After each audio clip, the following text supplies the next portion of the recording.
are going to discuss the chapter body fluid and circulation. And in this body fluid and circulation, we are going to discuss some topics like cardiac cycle, ECG, and cardiovascular disorder. So, starting with the cardiac cycle, but before start the cardiac cycle, we must have to know what exactly the conduction system and what exactly the heartbeat, how our heart contract and relax, क्या part और कौन से tissue involve होते हैं हमारे heart को contract और relax करवाने में. So starting with the heart beat. सो पहले तो हमें ये पता होना चाहिए कि हार्ट बीट क्या होती है. तो हार्ट बीट का बेसिक मतलब है जैसे एक हार्ट बीट है हमारे पास और उस एक हार्ट बीट में क्या क्या प्रोसेस होता है. तो रिदमिक कॉन्ट्रैक्शन यहाँ पे लिखा हुआ है, rhythmic contraction and relaxation of the heart muscle that pumps the blood through out the body is known as heart beat. एक बार कॉन्ट्रैक्शन होगा बायोलॉजी में या फिर हम इस टॉपिक जब इस चैप्टर के पढ़ेंगे तो हम कॉन्ट्रैक्शन को बोलेंगे सिस्टोल. और relaxation of the heart muscle, heart muscles कौन सी मसल्स होती हैं, हमारी कार्डियक मसल जो हमारे हार्ट को बनाती हैं उन्हीं को हम क्या बोलते हैं, हार्ट मसल्स बोलते हैं. और एक बार क्या होता है, डायस्टॉल होता है. तो एक हार्ट बीट में दो चीजें होती हैं. पहला क्या होता है, हमारी हार्ट मसल कॉन्ट्रैक्ट होती हैं जिसको हम क्या बोलते हैं, सिस्टॉल बोलते हैं. और रिलैक्स होती हैं उनको हम क्या बोलते हैं, डायस्टॉल बोलते हैं. अब बात आती है कि जो हम लोग का हार्ट है मतलब मेमेलियन हार्ट, ये जो हमारा मेमेलियन हार्ट है ये क्या है, ऑटो एक्साइटेबल है. ऑटो एक्साइटेबल का मतलब क्या होता है, ऑटो एक्साइटेबल का मतलब होता है वो टेंडेंसी मसल्स की या फिर हमारे हार्ट की जिसमें उसको एक्सटर्नल स्टिमुलस की जरूरत नहीं होगी for the contraction and relaxation. इस टाइप की टेंडेंसी को हम क्या कहते हैं, ऑटो एक्साइटेबिलिटी. ठीक है. तो अब आता है कि ये हार्ट बीट बनती कैसे है, कौन सा पार्ट है या कौन सी चीज है हमारे हार्ट में जो ये हार्ट बीट को ओरिजिनेट करती है. तो हार्ट बीट ओरिजिन या फिर ओरिजिनेशन ऑफ हार्ट बीट कौन करता है. तो हमारे पास यहाँ पे लिखा है the heart beat originated in the SA या फिर sino atrial node often refer as the heart's natural pacemaker. हम यहाँ पे ये रिप्रेजेंट कर रहे हैं येलो पार्ट जिसको हम क्या बोल रहे हैं, SA नोड. SA नोड को हम और क्या बोलते हैं, pace maker of our heart. Pace maker भी हम इसको बोलते हैं. यहां से हमारी हार्ट बीट जो है वो ओरिजिनेट होती है. अभी कैसे ओरिजिनेट होती है ये सबसे बड़ी चीज है, और कैसे ये हमारे हार्ट के चेंबर्स को कॉन्ट्रैक्ट और रिलैक्स करती है. तो इसको पढ़ने से पहले हमें पता होना चाहिए कि हार्ट में हमारे कितने चेंबर्स हैं. हमें सबको पता है कि हमारे हार्ट में 4 चेंबर हैं. ऊपर के 2 चेंबर्स को हम क्या कहते हैं, 2 एट्रियम है हमारे पास, और नीचे के जो दो चेंबर है उनको हम 2 वेंट्रिकल्स कह सकते हैं. ठीक है. अब क्या है, ऐसे नोड, यहाँ पे देखिए ऐसे नोड है. ऐसे नोड है कहाँ पे हम बताएंगे. तो हमारा जो SA, okay okay okay, by mistake से इरेज हो गया बट इट्स ओके. ऐसे नोड जो है वो हमारा कहाँ पे प्रेजेंट है, हमारे राइट एट्रियम के पास जो है वो हमारा ऐसे नोड जो है वो प्रेजेंट होता है. ऐसे नोड जो है वो क्या करता है, सिग्नल देता है, और सिग्नल जब मिलते हैं तो हमारे हार्ट के ऊपर के 2 चेंबर, ऊपर के 2 चेंबर कौन से होते हैं, एट्रियम्स, वो क्या होते हैं, कॉन्ट्रैक्ट होते हैं. तो ये ऐसे नोड इन पार्ट, इस पार्ट को और इस पार्ट को कॉन्ट्रैक्ट करने के लिए रिस्पॉन्सिबल है. तो बात आती है कि मैम अभी तो आपने बोला कि चारों चेंबर कॉन्ट्रैक्ट होते हैं, तो अब बाकी के 2 चेंबर मतलब लोअर पोर्शन कौन कॉन्ट्रैक्ट करता होगा. तो आप यहाँ पे एक और चीज देख रहे हो, AV नोड. ठीक है. तो ऐसे नोड राइट एट्रियम को कॉन्ट्रैक्ट करा, राइट एट्रियम के पास प्रेजेंट है, और ये क्या करवाता है, एट्रियम का कॉन्ट्रैक्शन तो करवाता है. अगली चीज क्या करता है, ये साथ ही AV नोड को भी सिग्नल भेजता है. जब ये AV नोड को सिग्नल भेजता है, AV नोड के बारे में थोड़ा सा हमें पता होना चाहिए कि AV नोड्स क्या है. AV नोड जो है, AV नोड जो आगे जाके इनके पास क्या होते हैं, ब्रांच लाइक स्ट्रक्चर होते हैं जिनको हम क्या कहते हैं, bundle of his. Give me 1 minute.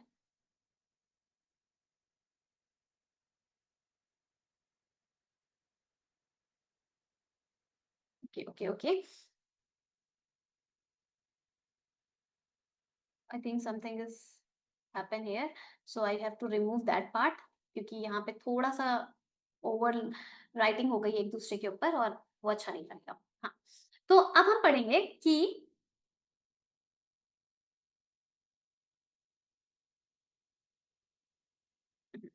ठीक है, अब हम AV नोड के बारे में पढ़ रहे थे कि भाई ये AV नोड्स क्या है. तो ये AV नोड्स के पास क्या होते हैं, बंडल ऑफ हिस है. बंडल ऑफ हिस। ये क्या करते हैं, जैसे इनको सिग्नल मिलता है, ये बंडल ऑफ हिस ना दो पार्ट में ऐसे डिवाइड हो जाता है, और एक बंडल ऑफ हिस जाता है एक वेंट्रिकल के पास, दूसरा जाता है दूसरे वेंट्रिकल के पास। अब आगे जाके यही जो बंडल ऑफ हिस है, इनमें छोटी छोटी फाइबर जैसे स्ट्रक्चर्स दिखने लगते हैं, जिनको हम क्या कहते हैं, परकिंजे फाइबर कहते हैं। तो AV node is responsible for the, किस चीज के लिए रिस्पॉन्सिबल होते हैं, हमारे वेंट्रिकुलर कॉन्ट्रैक्शन के लिए हमारा कौन सा पार्ट इंपॉर्टेंट है, एवी नोड जो है वो रिस्पॉन्सिबल होते हैं। तो अभी तक मैंने आपको यहाँ पे एक बात भी समझाई थी कि क्या होता है, एक बार कॉन्ट्रैक्शन होती है और एक बार रिलैक्सेशन होती है। Contraction and relaxation of heart muscles is equal to one heart beat. तो अब एक बार ऐसे नोड क्या करेगा, एट्रियम को कॉन्ट्रैक्ट करेगा, तो एट्रियम जब कॉन्ट्रैक्ट होंगी उसके जस्ट साइमल्टेनियस, मतलब एक साथ तुरंत तुरंत नहीं, बस थोड़ा 0.1 सेकेंड के डिफरेंस पे हमारा क्या होगा, नेक्स्ट हमारे वेंट्रिकल भी क्या हो जाएंगे, कॉन्ट्रैक्ट हो जाएंगे। और जिस टाइम वेंट्रिकल कॉन्ट्रैक्ट हो रहे होंगे उस टाइम एट्रियम जो है वो क्या हो रहे होंगे, रिलैक्स कर रहे होंगे। तो यहां से हमें समझ में आता है कि हार्ट बीट कौन ओरिजिनेट कर रहा है, ऐसे नोड। ऐसे नोड को हम natural pace maker of our heart भी बोलते हैं। राइट एट्रियम के एक साइड में लोकेटेड होता है हमारा ऐसे नोड, और साथ साथ एवी नोड भी राइट एट्रियम के लोअर साइड पे अटैच्ड होता है, और AV node responsible for the ventricular contraction. अब एक क्वेश्चन आता है कि इन केस आपका ऐसे नोड जो है वो वर्क करना बंद कर दे, तो उस केस में क्या हो सकता है। तो उस केस में क्या होगा, उस पर्टिकुलर पेशेंट को सर्जिकली हम क्या करेंगे, एक आर्टिफिशियल पेस मेकर लगाएंगे उसकी बॉडी में, ताकि जो आपकी हार्ट बीट है, अच्छा एक क्वेश्चन है कि एक मिनट में हमारा हार्ट कितनी बार बीट कर पाता है। तो एक मिनट में मतलब 60 सेकेंड में हमारा हार्ट 72 टाइम्स बीट करता है। अब ये 72 टाइम हमारी धड़कन धक धक जो हो रही है, इसको मेंटेन कौन कर रहा है, हम बार बार बोल रहे हैं पेस मेकर पेस मेकर। तो यही एस ए नोड जो हमारा पेस मेकर है, यही क्या करता है, 72 टाइम हमारा दिल धड़के इस चीज को मेंटेन रखने का काम जो है वो कौन करता है, हमारा ऐसे नोट करता है, इसीलिए बहुत ज्यादा इंपॉर्टेंट होता है। तो यहां तक आपको, मुझे आई गेस समझ में आएगा कि हार्ट बीट क्या होती है, हमारे मसल्स या फिर हमारे हार्ट की मसल का कंडक्शन सिस्टम, कॉन्ट्रैक्शन रिलैक्सेशन कैसे हो रहा है। मूविंग टू द नेक्स्ट कि हम क्या पढ़ेंगे, अब हम पढ़ेंगे कार्डियक साइकिल के बारे में, कि भाई कार्डियक साइकिल क्या होती है। अभी तक हमने एक चीज पढ़ी, मैं इस ब्लैंक स्लाइड पे आपको समझा भी देती हूँ। सबसे पहले हमने अभी तक पढ़ा हार्ट बीट के बारे में। हार्ट बीट का ओरिजिनेशन कहाँ से हो रहा है, हमारे एस ए नोड से हो रहा है। S A node responsible for the contraction of हमारा एट्रियम, कॉन्ट्रैक्शन के लिए रिस्पॉन्सिबल है। साथ साथ ऐसे नोड जो है वो सिग्नल किसको दे रहे हैं, ए वी नोड को देते हैं। और एवी नोड जो है वो वेंट्रिकुलर या फिर वेंट्रिकल्स के वेंट्रिकुलर्स कॉन्ट्रैक्शन के लिए रिस्पॉन्सिबल होते हैं। यहां तक हमारी बातें अभी तक क्लियर हो गई हैं। अब आते हैं हमारा बड़ा इंपॉर्टेंट चीज जो है, जिसको हम क्या बोल रहे हैं इतनी देर से, कार्डियक साइकिल, क्योंकि टॉपिक तो हमारा कार्डियक साइकिल ही।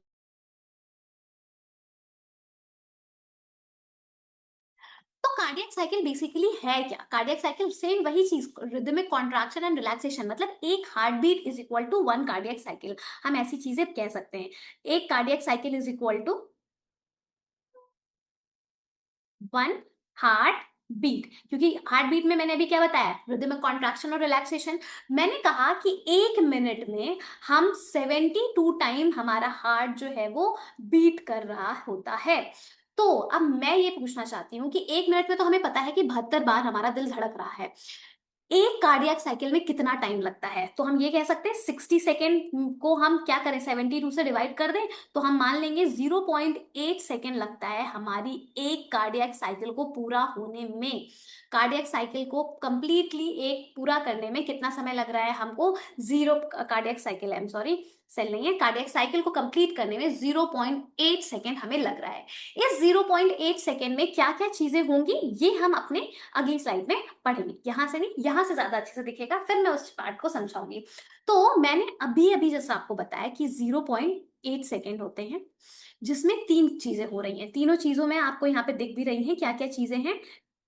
पहला हमारा है एट्रियल सिस्टोल, दूसरा है वेंट्रिकुलर सिस्टोल, और तीसरा है कंप्लीट कार्डिया डायस्टोल, और इसको हम एक और चीज बोलते हैं जिसको हम कहते हैं जॉइंट डायस्टोल।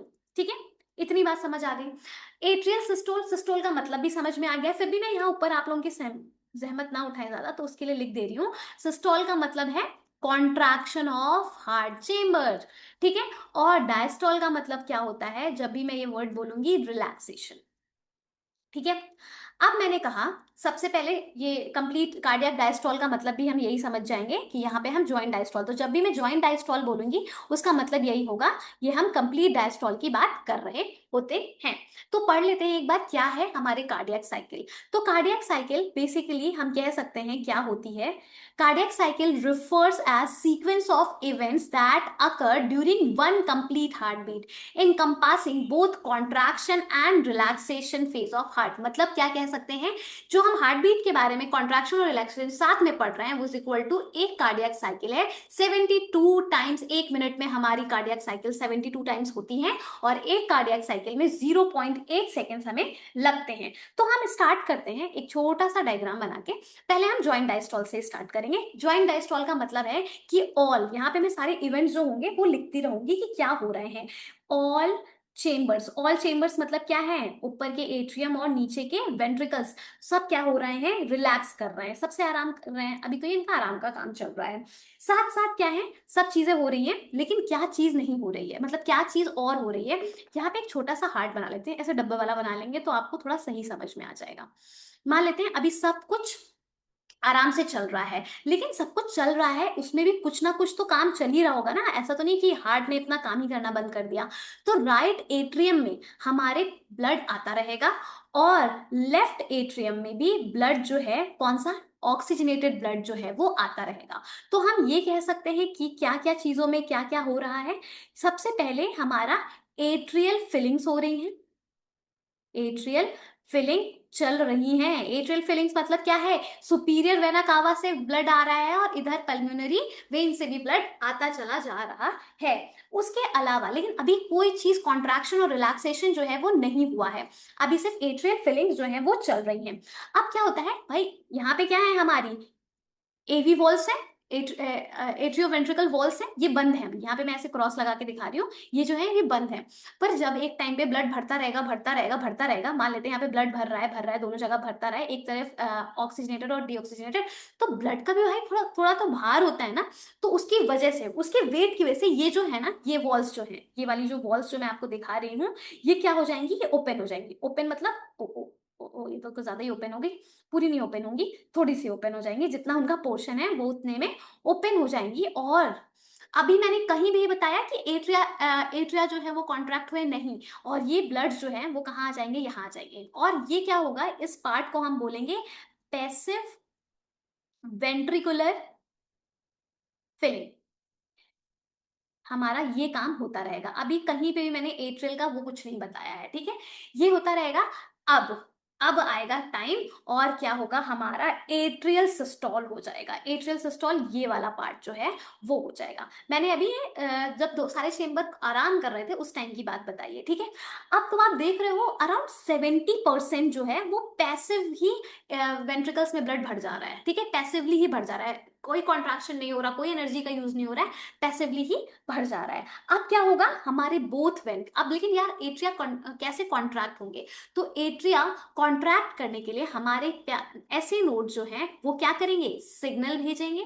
और उस सिग्नल की वजह से, वो जो पर्टिकुलर सिग्नल आया है उस सिग्नल की वजह से हमारी दोनों एट्रियम्स जो हैं वो क्या हो जाएंगी, कॉन्ट्रैक्ट होने लगेंगी। तो हमारा जो एट्रियम कॉन्ट्रैक्शन हो रहा है वो किसके ऊपर, कहाँ से सिग्नल आया, ऐसे नोड से आया, और इन्होंने क्या किया, हमारे एट्रियम को कॉन्ट्रैक्ट कर दिया। चलिए, कॉन्ट्रैक्ट हो गई हमारी एट्रियम, एट्रिया कैसे कॉन्ट्रैक्ट हुई। अब क्या होगा, एक्टिव वेंट्रिकुलर, जो थोड़ा बहुत बचा था ब्लड, उसकी वेंट्रिकुलर फिलिंग जो होगी वो यहां से हो जाएगी, ठीक है, क्योंकि वो भाई कॉन्ट्रैक्ट होगा, थोड़ा दम लगाएगा, तो एक्टिव वेंट्रिकुलर फिलिंग हो गई है यहाँ पे। चलिए, बहुत अच्छी चीज है। अब क्या होगा भाई, अब हम कहेंगे कि एवी नोड्स जो है हमारी ओपन है, एवी वॉल्स जो है हमारी ओपन है। ये भी हमारा किसके केस में हो रहा है, एट्रियो वेंट्रिकल सिस्टोल में हो रहा है, ओपन है। और अब क्या है भाई देखो, मैं यहाँ पे दिखा रही थी, यहाँ से भी ब्लड आ रहा है, यहाँ से भी ब्लड आ रहा है। तो ब्लड ना क्या ये भी तो हो सकता है कि वो सुपीरियर वेना कावा में और पल्मोनरी पार्ट में फिर से जाने की कोशिश करे, तो ये दोनों इनकी जो रूट वेन्स हैं वो क्या हो जाएंगी, क्लोज हो जाएंगी। तो ड्यूरिंग दिस टाइम जो ग्रेट वेन्स हैं उनकी रूट जो है वो क्लोज हो जाएंगी ताकि back flow of the blood ना हो। अब एट्रियल सिस्टोल में कितना टाइम लग रहा है आपको दिख रहा हो, सिर्फ 0.1 सेकेंड में झट से ये काम हो गया। अब एट्रिया क्या करेगी, सिस्टोल के बाद क्या करेगी, रिलैक्स, और क्या होंगे, अब एवी नोड जो है वो सिग्नल लेके आएंगे और फिर क्या होगा, हमारा वेंट्रिकुलर सिस्टोल होगा, मतलब वेंट्रिकुलर्स जो है वो कॉन्ट्रैक्ट करेंगे। अब वेंट्रिकुलर सिस्टोल जब होगा तब क्या होगा, इस चीज के बारे में अब हम पढ़ेंगे। अब वेंट्रिकुलर सिस्टोल होगा, अब हार्ट के में यहाँ पे ब्लड आ गया है, इस जगह पे ब्लड आ गया है, ठीक है।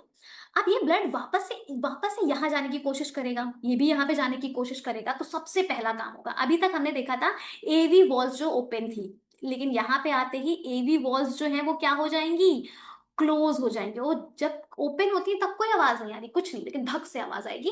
और क्या होगा, पहली हार्ट वो मतलब जो हार्ट की बीट है या फिर उसका जो साउंड है वो सुनाई देगा, और पहला जो साउंड होता है उसको हम बोलते हैं लब का साउंड जो है वो सुनाई देगा। अब वेंट्रिकल्स में वो आ गया हमारा ब्लड, ठीक है। अब इसको थोड़ा सा क्लीन कर दूं ताकि मैं आपको दिखा पाऊं कि आइसो वॉल्यूमेट्रिक कॉन्ट्रैक्शन क्या होता है, ठीक है। तो यहां से मैंने इसको थोड़ा सा क्लीन कर दिया, इधर भी क्लीन कर दूं, डब्बे वाला हार्ट फिर से बनाया जाएगा, ठीक है।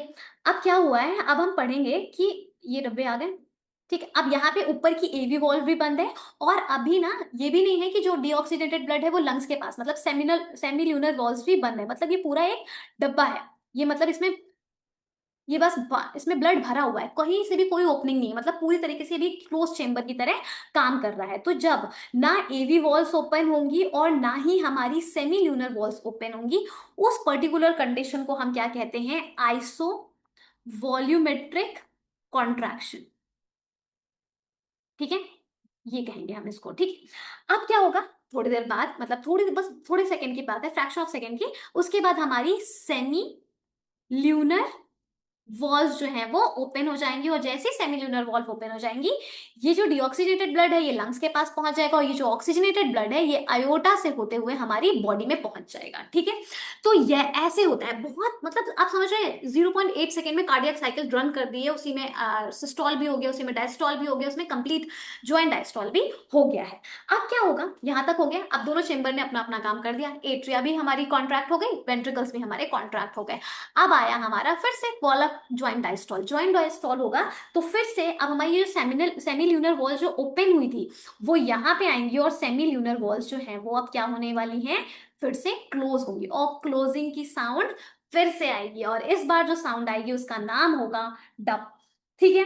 बस इतनी सी हमारी छोटी सी कार्डियक साइकिल, जिसको आप लोग बहुत डरते हैं, छोटा सा काम है। क्या हुआ, ऐसे नोड ने सिग्नल भेजा, एट्रिया ने कॉन्ट्रैक्ट कर लिया, एट्रिया कॉन्ट्रैक्ट की, उसने क्या किया, जो भी उसके पास थोड़ा बहुत ब्लड जो बचा था पैसिव फिलिंग के बाद, उसने उसको वेंट्रिकुलर्स में भेज दिया, और साथ साथ में एवी नोड्स ओपन हो गए, ठीक है। फिर क्या हुआ, वेंट्रिकुलर्स में ब्लड आ गया, वेंट्रिकुलर फिर कॉन्ट्रैक्ट करेगा, उसे भी तो ब्लड किसी और पार्ट में भेजना है, तो कॉन्ट्रैक्शन होने के पहले होते ही क्या होगा, सबसे पहले एवी नोड जो होंगी वो बंद होंगी ताकि बैक फ्लो ऑफ ब्लड ना हो। फिर उसके बाद वॉल्यूमेट्रिक कंट्रक्शन होगा फ्रैक्शन ऑफ सेकेंड के लिए, कि सारी सेमिल्यूनर वॉल्व भी बंद है, सेमी और एवी वॉल्व भी बंद है, उसको हम वॉल्यूमेट्रिक कंट्रैक्शन कहेंगे। जैसे सेमिल्यूनर वॉल्व ओपन होंगी, क्या होगा, डीऑक्सीनेटेड ब्लड लंग्स के पास पहुंचेगा, और ऑक्सीजनेटेड ब्लड आयोटा से होते हुए बॉडी में पहुंचेगा।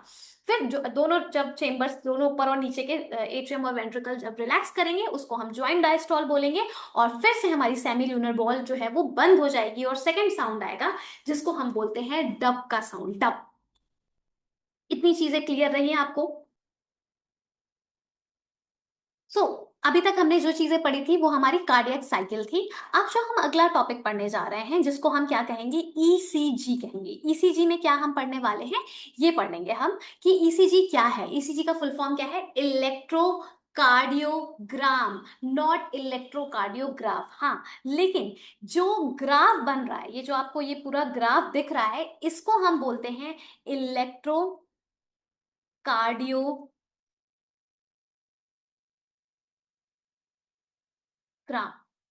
इस ग्राफ को हम कहेंगे इलेक्ट्रोकार्डियोग्राम।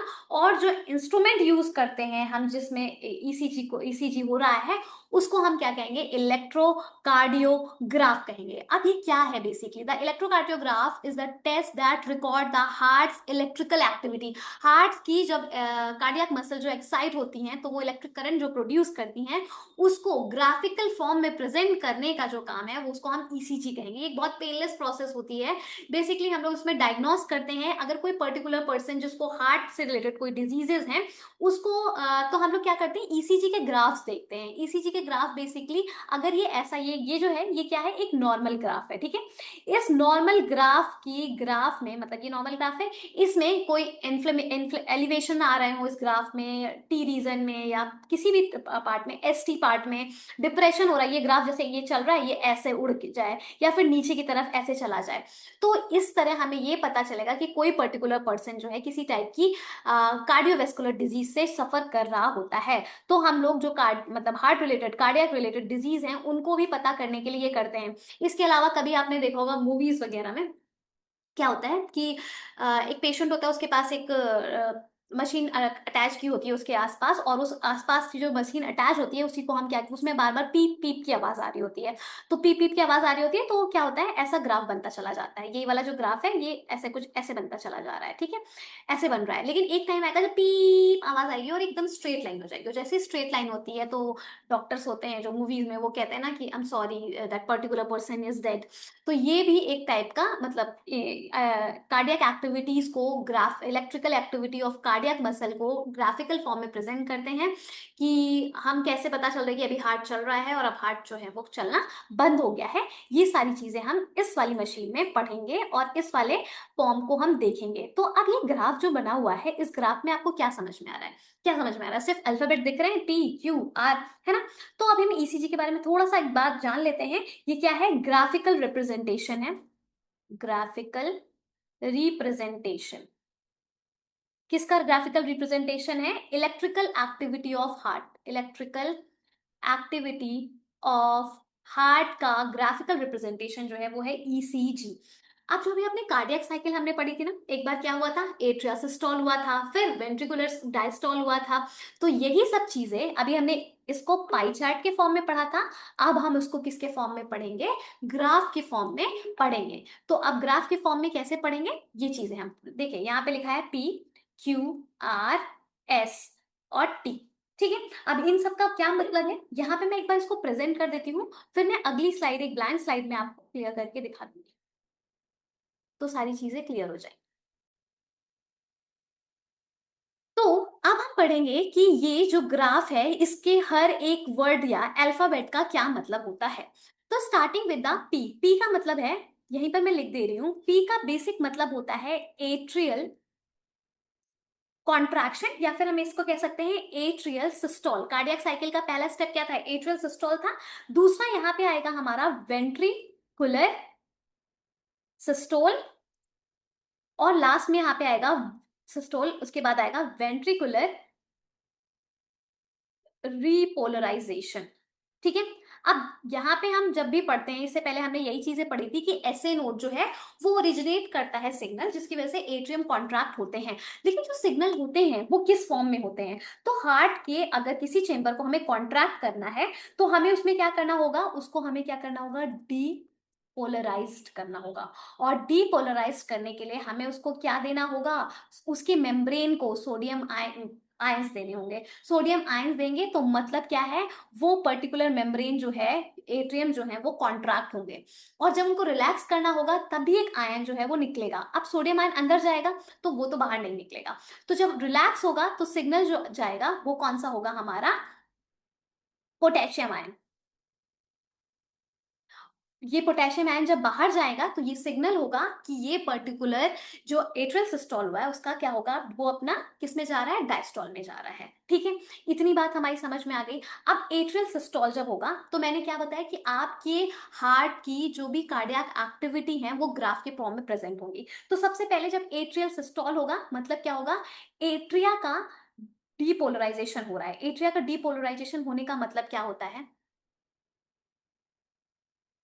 एट्रियल डीपोलराइजेशन होने का मतलब है, एट्रियल डीपोलराइजेशन होने का मतलब ये होता है कि एट्रिया की मेम्ब्रेन में क्या हो रहे हैं, सोडियम आयन का डिपोजिशन हो रहा है। जैसे ही सोडियम आयन का डिपोजिशन होगा हमारा एट्रियल सिस्टोल हो जाएगा, और हमको जो सबसे पहला ग्राफ में एक अपवर्ड एलिवेटेड ग्राफ का पार्ट मिलेगा उसको हम क्या कहेंगे, एट्रियल सिस्टोल कहेंगे। मूव करेंगे हम आगे। अब एट्रियल सिस्टोल के बाद क्या होता है, एट्रियल डायस्टोल होगा, पर यहाँ पे हमें एट्रियल डायस्टोल कहीं नहीं दिखेगा। क्यों नहीं दिखेगा, इसका रीजन हम अभी बताएंगे। उसके बाद हमें एक ग्राफ का ये पार्ट दिखेगा, एक ऐसा पार्ट दिखेगा, इसमें यहाँ पे आएगा हमारा Q, यहाँ पे आएगा R, और यहाँ पे आएगा हमारा S। QRS कॉम्प्लेक्स कहते हैं हम इसको, इसको हम क्या बोलेंगे, PQRS या फिर QRS कॉम्प्लेक्स बोलते हैं। और इस टाइम पे हमारे वेंट्रिकुलर सिस्टोल होंगे। मतलब क्या है, वेंट्रिकुलर, यहाँ पे क्या होगा, वेंट्रिकल्स का डीपोलराइजेशन होगा। डीपोलराइजेशन का मतलब है उनकी मेम्ब्रेन में सोडियम आयन का डिपोजिशन होगा, और जैसे ही सोडियम आयन का डिपोजिशन होगा ये एक सिग्नल होगा कि अब वेंट्रिकल्स को क्या करना है, कॉन्ट्रैक्ट करना है। और हमको जो ग्राफ दिखेगा वो कुछ ऐसा ट्रायंगुलर ग्राफ इस PQRS का दिखेगा।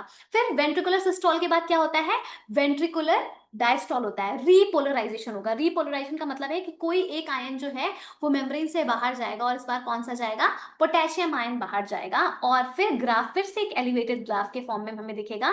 और इस पर्टिकुलर पार्ट को हम वेंट्रिकुलर क्या कहेंगे, डायस्टोल कहेंगे, वेंट्रिकुलर डायस्टोल कहेंगे। और इस प्रोसेस को हम रीपोलराइजेशन कहेंगे। क्यों, क्योंकि इस बार हमारा सोडियम डिपोजिशन नहीं हो रहा है, इस बार हमारा पोटेशियम आयन इनफ्लक्स हो रहा है, बाहर की तरफ जा रहा है। ये सिग्नल दे रहा है कि अब इस पार्ट का क्या होने वाला है, रिलैक्सेशन होने वाला है। तो बेसिकली ये ग्राफ जो है हम किस लिए यूज करते हैं, इस ग्राफ के थ्रू हम डायग्नोस कर सकते हैं कार्डियक डिजीजेस के बारे में। तो कैसे कर सकते हैं मैम, ये तो ग्राफ आ गया, अब इस ग्राफ में हम कैसे देखें। तो जब ECG करवाते हैं तो ये मैंने एक बनाया है जिसमें ये जो ग्राफ है ये नॉर्मल ग्राफ है, ठीक है। अगला ग्राफ जो दिख रहा है, जस्ट गिव मी 1 मिनट, इसमें क्या है, ST एलिवेशन लिखा है मैंने। ST एलिवेशन का मतलब क्या है, ST एलिवेशन का मतलब है, यहाँ पे क्या था, ये P था, ये Q था, ये R, ये S, एक मिनट, और ये T। इसमें भी वही चीज, PQRST का डिप्रेशन इस बार हो गया, ठीक है।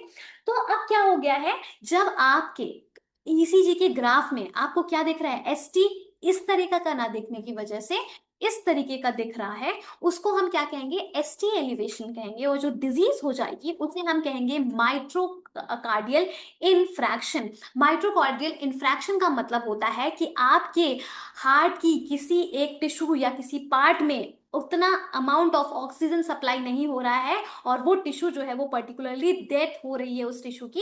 इस पर्टिकुलर सिचुएशन को हम क्या कहेंगे, मायोकार्डियल इन्फ्रैक्शन कहेंगे। अगला जो है, अगले में देखिए मैंने क्या लिखा है, ST डिप्रेशन हो रहा है। ST डिप्रेशन मतलब ये देखिए, यहाँ पे S होना चाहिए और T, दोनों ही डिप्रेस नीचे की तरफ जा रहे हैं, जो मेन लाइन है उससे नीचे की तरफ जा रहे हैं। इसको हम क्या कहेंगे, मायोकार्डियल एस्कीमिया कहेंगे। मायोकार्डियल एस्कीमिया में भी सेम यही चीज है कि अब हमारे उस पर्टिकुलर हार्ट मसल को सफिशिएंट अमाउंट में ब्लड नहीं पहुंच पा रहा है, और इसी को हम क्या कहते हैं, मायोकार्डियल एस्कीमिया। और भी बहुत सारी कंडीशन होती है, जैसे जब हमारा SA नोड काम करना ही बंद कर दे, मतलब वो बंद कर देगा, तो उस केस में हमको क्या दिखेगा, P वेव जो है, ये जो P वेव हमें मिल रही है ना, P वेव नॉट फॉर्म, उस केस में वो बनेगी ही नहीं। अगला जो है AV नोड जब बनेगा, जब AV नोड हमारा वो स्टॉप कर देगा, अगर मान लेते हैं ये SA नोड बंद हो गया है, अगर हमारा AV नोड भी काम करना बंद कर देगा, उस फॉर्म में हमें क्या होगा, P नोड, जो हमारी P वेव जो है वो कितनी बार बन जाएगी, 3 टाइम्स, 3 बार बन जाएगी। और ये हमें पता है, इस तरह हमें इस ग्राफ को देख के पता चलेगा कि भाई क्या हमारे हार्ट में कौन सी डिजीज चल रही है और क्या प्रॉब्लम हो सकती है। तो अभी मैंने यहाँ पे आपको दिखाया myocardial ischaemia, insufficient supply of the blood, और मायोकार्डियल इन्फ्रैक्शन। पहले क्या होगा, मायोकार्डियल इस्कीमिया होगा, उसी को लीड करके मायोकार्डियल इन्फ्रैक्शन होगा, और यही आगे जाके लीड करेगा और क्या बना दे, क्या हो सकता है हमको, हार्ट अटैक जो है, हार्ट अटैक जैसा जो डिसऑर्डर है वो इसी तरह होगा। जब आपको सफिशियंट अमाउंट ऑफ ऑक्सीजन नहीं मिल रहा होगा, तो मान लेते हैं ये पर्टिकुलर मसल को ऑक्सीजन नहीं मिल रहा, तो धीरे धीरे इसकी डेथ होगी, फिर आसपास में और वो ज्यादा बढ़ता चला जाएगा। और कई बार होगा था ना, कई लोग बोलते हैं कि बड़ा हार्ट अटैक आया, कई बार छोटा हार्ट अटैक आया, या कई बार डॉक्टर्स बोलते हैं कि अगर इनको अगला हार्ट अटैक आया तो बहुत मुश्किल हो जाएगा। ये डिपेंड करता है कि कितना पार्ट ऑफ आपका हार्ट का मसल डेड है, उसके ऊपर डिपेंड करता है। अगर लार्ज अमाउंट ऑफ डेड है तो हार्ट अटैक में कई बार पहली बार में ही लोगों की डेथ हो जाती है। अब नेक्स्ट हम पढ़ रहे हैं डिसऑर्डर्स में, अगला है कार्डियक अरेस्ट। कार्डियक अरेस्ट में क्या होता है, जितना जरूरत होता है ब्लड उतना ऑर्गन्स के पास नहीं पहुंच पाता है, इसे हम क्या कहते हैं, हमारा जो हार्ट है उसको क्या हो गया है, वो अरेस्ट कर लिया गया है, ये कहा जाता है। हार्ट फेलियर, जब इनसफिशिएंट ब्लड, अब काम क्या है भाई हार्ट का, फेल क्या होता है, आप फेल कब होते हैं, जैसे आपको पढ़ाई करने बोला गया है और आप पढ़ ही नहीं रहे हैं तो आप फेल ही हो गए ना उस चीज को, क्योंकि आप पढ़ नहीं रहे हैं तो आपके नंबर नहीं आएंगे, नंबर नहीं आएंगे तो रिजल्ट नहीं आएगा और तो आप फेल हो जाओगे। तो सेम वैसे ही हार्ट का काम क्या है, हार्ट का काम क्या है भाई, पंप करना, ब्लड को पंप करना और हर बॉडी के पार्ट में इक्वल अमाउंट में पहुंचाना। लेकिन जब हार्ट इसी काम को करने में फेल हो जाता है, उसे हम क्या कहते हैं, हार्ट फेल्योर बेसिकली कहते हैं। ठीक है, अब अगला हमारा डिसऑर्डर आता है जिसके बारे में बहुत मतलब वर्ड फेमस है, जिसको हम बोलते हैं हाइपर टेंशन। हाइपर टेंशन क्या होता है, अब देखो हमारा हार्ट जो है, मान लेते हैं हमारा ये डब्बे वाला हार्ट जो है, ये क्या करता है, ऑक्सीजनेटेड ब्लड आयोटा से भेजता है और वो कहाँ जाता है, हमारी आर्टरीज में जाता है। तो व्हाट इज ब्लड प्रेशर, पहले तो हम ब्लड प्रेशर, हाइपरटेंशन में क्या होता है, हाई ब्लड प्रेशर ही मतलब होता है। तो जब इसमें ब्लड आता है ना भाई, बहुत फोर्स से आता है ना, तो फोर्स से आएगा तो इन वॉल, ये जो वॉल्स है ना आर्टरीज की वॉल, इन पे ही तो प्रेशर लगेगा। तो pressure on the wall of blood vessel is called blood pressure. ठीक है, नॉर्मली हम इसी को क्या कहते हैं, ब्लड प्रेशर कहते हैं। कई लोगों के केस में हाई ब्लड प्रेशर हो जाता है। नॉर्मल ब्लड प्रेशर पहले हम पढ़ेंगे, तो 120/80 mm Hg हमारा क्या है, नॉर्मल ब्लड प्रेशर है। बट ये ब्लड प्रेशर इंक्रीज हो जाता है और कई बार कितना इंक्रीज हो सकता है, 140/90 तक पहुंच जाता है। और जब आप ये कंडीशन हो जाती है तो आपको क्या कहा जाता है कि आपको हाई ब्लड प्रेशर या हाइपरटेंशन का दिक्कत है। और जब आपको हाइपरटेंशन की दिक्कत होगी तो ये आपके हार्ट के साथ साथ और भी, हार्ट को तो ये अफेक्ट कर ही रहा है, हार्ट प्रेशर, बहुत प्रेशर से ब्लड प्रेशर कर रहा है, जिसकी वजह से हमारा हार्ट जो है वो कमजोर हो रहा है, वीक होता चला जा रहा है। इसके अलावा ब्रेन में प्रॉपर अमाउंट में कई बार होता है कि स्ट्रोक आने के चांसेस हो जाते हैं। ठीक है, इसके अलावा क्या है, हमारी किडनी में फिल्ट्रेशन जो है वो भी इफेक्ट होता है due to the high blood pressure. तो ये सारी चीजें क्यों होती हैं, जनरली वो लोग जो बहुत ऑयली खाना, सबसे बड़ा प्रॉब्लम क्या है हाई ब्लड प्रेशर का, डाइट में क्या, बहुत ऑयली और ग्रीसी खाना खा रहे होते हो, तो उस केस में क्या होता है, आपके बॉडी में जो कोलेस्ट्रॉल लेवल है वो इंक्रीज हो जाता है, जिसकी वजह से क्या होता है, आर्टरीज भी जो है वो क्या हो जाती हैं, थिक हो जाती हैं, जिसकी वजह से आपको हाई ब्लड प्रेशर की प्रॉब्लम हो जाती है। जो लोग टोबैको स्मोकिंग करते हैं उनके केस में भी यही सारी प्रॉब्लम होती है। मेंटल टेंशन की वजह से हाइपर टेंशन होता है। किडनी डिसऑर्डर भी जो है वो, आपको अगर हाई बीपी है तो उसकी वजह से आपको किडनी के डिसऑर्डर्स भी हो सकते हैं, आपकी ब्रेन में स्ट्रोक आने के भी चांसेस हो सकते हैं। तो ये सारी चीजें क्यों हो रही हैं, क्योंकि आपकी लाइफस्टाइल में आपका जो डाइट आपने इंक्लूड किया है वो बेटर नहीं है, इस वजह से आपको हाइपर टेंशन जैसी चीजें होंगी। हाई टेंशन मतलब high blood pressure, normal blood pressure इतना है, नॉर्मल ब्लड प्रेशर से जब चीजें ज्यादा हो जाएंगी, मतलब 140/19 तक 90 तक पहुंच गई हैं, तब आप कहा जा सकता है कि आपको हाई ब्लड प्रेशर की प्रॉब्लम है। और हाई ब्लड प्रेशर आपकी बॉडी के बहुत सारे ऑर्गन्स को जो है वो अफेक्ट करता है। नेक्स्ट हमारी डिजीज है जिसको हम बोलते हैं, जिसको हम यहीं पर बता दे रहे हैं क्योंकि अभी स्लाइड्स तो खत्म है, हो गई हैं। तो अगला जो डिसऑर्डर है जिसको हम बोलते हैं एथेरोस्क्लेरोसिस। एथेरोस्क्लेरोसिस का मतलब क्या होता है, हमारी ब्लड जो है, हमारा जो ब्लड है वो एट्रिया में फ्लो होता है। ठीक है, कई बार हमारे ब्लड वेसल्स के में ही क्या हो जाता है, डिपोजिशन होता है, थिक फैटी लेयर का डिपोजिशन हो जाता है। अब जितनी सरफेस एरिया उसको चाहिए, या फिर हम जितना सर्कमफेरेंस में हमारा ब्लड जो बह रहा था, फ्लो हो रहा था, अब उसका वो क्या हो रहा है, धीरे धीरे वो क्या हो जा रहा है, उसका जो एरिया है, मान लेते हैं ये हमारी आर्टरी है और यहाँ पे हमारे मतलब ये फॉर्म्ड एलिमेंट्स हैं हमारे। ठीक है, अब क्या हुआ, आपने क्या किया, बहुत लिपिड विपिड खा लिया एकदम, और ये क्या हुआ यहाँ पे बढ़िया से, इतने में क्लॉट जैसा फॉर्मेशन स्टार्ट हो गया। एथेरोस्क्लेरोसिस से यहाँ पे क्या हुआ, क्लॉट हो गया, और फिर ये और ज्यादा प्लेक या फिर क्लॉट बोलते हैं, ये धीरे टाइम के साथ साथ बढ़ता जा रहा है। और जब ये बढ़ता जा रहा है तो क्या हो रहा है, धीरे धीरे आपकी प्रॉब्लम क्या हो रही है, आपका जो ब्लड का फ्लो है वो कहीं ना कहीं कम होता चला जा रहा है। और जब ये कम हो रहा है तो जिसकी वजह से आपको सफिशिएंट अमाउंट ऑफ ब्लड जो है वो आपकी बॉडी के पार्ट्स में नहीं पहुंच पा रहा है। और इसी के केस में कई बार हो जाता है डेड ऑफ मसल्स, मसल्स का डेड हो जाते, मसल्स जो है वो हार्ट मसल्स डेड हो जा रही हैं, जिसकी वजह से कई बार लोगों को हार्ट अटैक जैसी प्रॉब्लम हो जा रही है। और कई बार कॉर्नरी आर्टरी पूरी तरीके से ब्लॉक कर दे रही है, ब्लॉक कर दे रही है मतलब एकदम जगह नहीं दे रही, ऐसे हो जा रहा है। और जिसकी वजह से क्या हो रहा है, रप्चर हो जा रहे हैं, हमारे ब्लड वेसल जो है रप्चर हो जा रहे हैं और लोगों की डेथ हो जा रही है।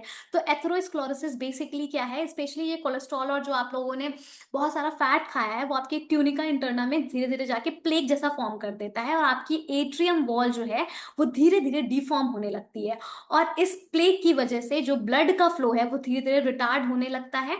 और यही एक रीजन है, एक टाइम ऐसा आता है कि ब्लड सप्लाई पूरी तरीके से ब्लॉक हो जाती है, और जिसके रीजन से जब पूरे धीरे धीरे ब्लॉक होते होते इतनी ब्लॉक हो गई भाई, इतनी ज्यादा ब्लॉक हो गई कि अब, एक मिनट, जैसे हमने एक आर्टरी बनाई थी और इसमें ये, जस्ट गिव मी 1 मिनट।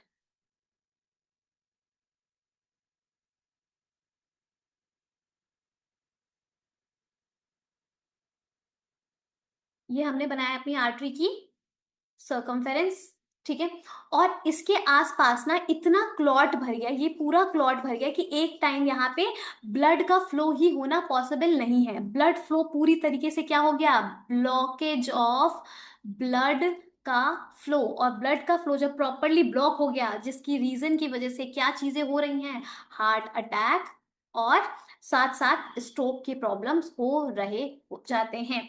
तो दैट्स इट, ये है एथेरोस्क्लेरोसिस, जो बेसिकली आपके डाइट में बहुत ज्यादा ऑयल, ट्राइग्लिसराइड्स, फैट्स होने की वजह से आपकी जो इंटरनल ट्यूनिका है, आपकी जो आर्टरीज की जो इंटरनल ट्यूनिका है उसमें जो है वो ब्लड ब्लड जो है वो आके जमा हो जाते हैं। इसी को हम क्या कहते हैं, हार्ट का ब्लॉकेज, और हार्ट के ब्लड का फ्लो जो है वो धीरे धीरे रिड्यूस होने लगता है। और एक टाइम ऐसा आता है कि पूरी तरीके से आर्टरी ब्लॉक हो जाती है और ब्लड डिफरेंट पार्ट में पहुंच ही नहीं पाता है, जिसकी वजह से आपको हार्ट अटैक और स्ट्रोक आ जाते हैं और कई लोगों की ऑन द स्पॉट डेथ हो जाती है। So that's it from my side, thank you so much.